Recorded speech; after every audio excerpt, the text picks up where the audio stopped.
All right, once again, why is Joe Biden playing footsie with Iran for so long? That's the key to understanding this whole disastrous war. Joining me now to talk about it, Senator Bill Hagerty, Foreign Relations Committee, former ambassador to Japan.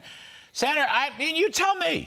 And today's speech, we talked about it with Bret Baier, he didn't mention IRAN. How is that possible? How is that possible? It's just shocking how the Biden administration has tiptoed around this. We all know the world's greatest sponsor of terror, that's Iran. Iran is at the very heart of this. They're behind this. We've allowed them to enrich themselves under the Biden administration. And Larry, you and I know how the sanctions were working under the Trump administration. We worked together to impose them. You remember how we got Japan to stop buying Iranian crude. We had Iran at a point where they were ready to bargain, but they waited till the outcome of the election. The Bidens came in. And here's what's happened. They've looked the other way on the sanctions. We've allowed them to increase their capital accounts by roughly $50 billion just in additional oil sales since they've come in. You recall earlier this year, the Biden administration signed off on Iraq, making a $10 billion payment to Iran.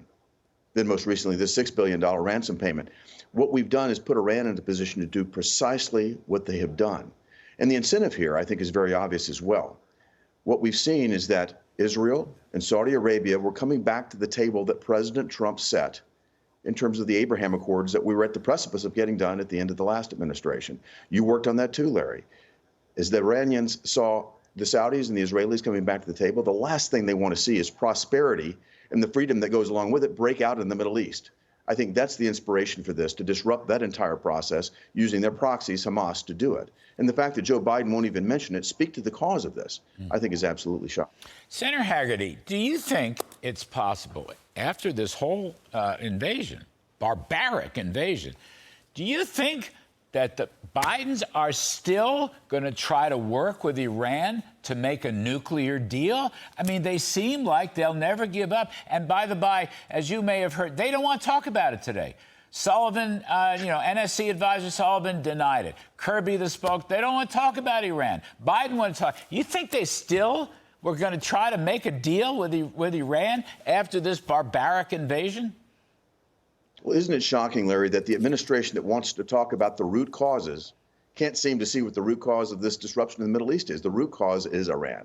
They're the destabilizing force, and the ability for this to happen goes right to the heart of what the Biden administration's foreign policy failures have been. I mean, it's the allowing Iran to enrich itself. It's the failure in Afghanistan that has put our weapons in the hands of Hamas. It's failure after failure from a foreign policy standpoint that has delivered this problem right here in the Middle East. And the fact that they won't look the cause in the eye is just shocking. I'll say one thing. Joe Biden did finally acknowledge Israel's right to defend itself. And as U.S. Senator, I'm going to hold this administration to that.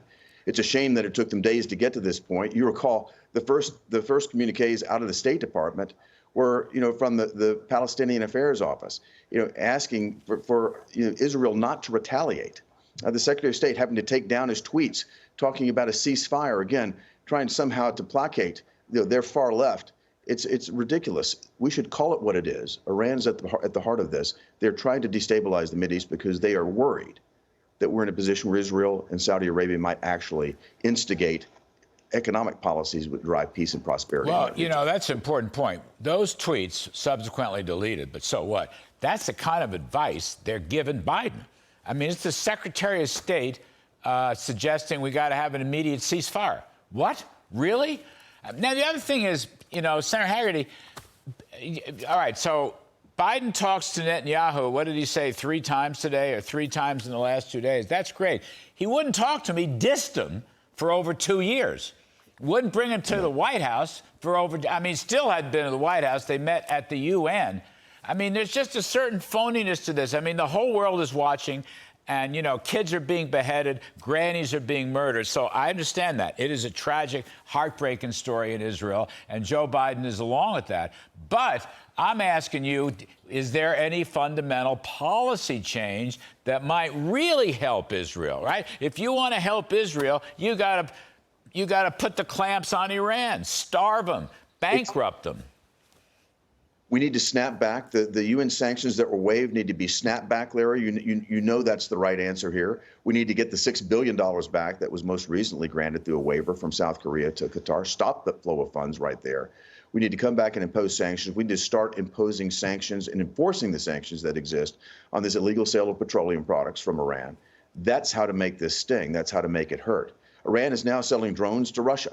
It's that drone technology, the same drone technology that's going to be utilized here in Israel. We've got to come at this from every angle. We've got to stop it. We can stop it.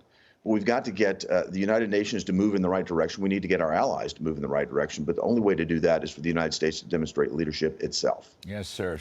Senator Hagerty, terrific stuff. I know you're very, very busy today down in Texas and so forth. We appreciate your time, honestly. Thanks for helping.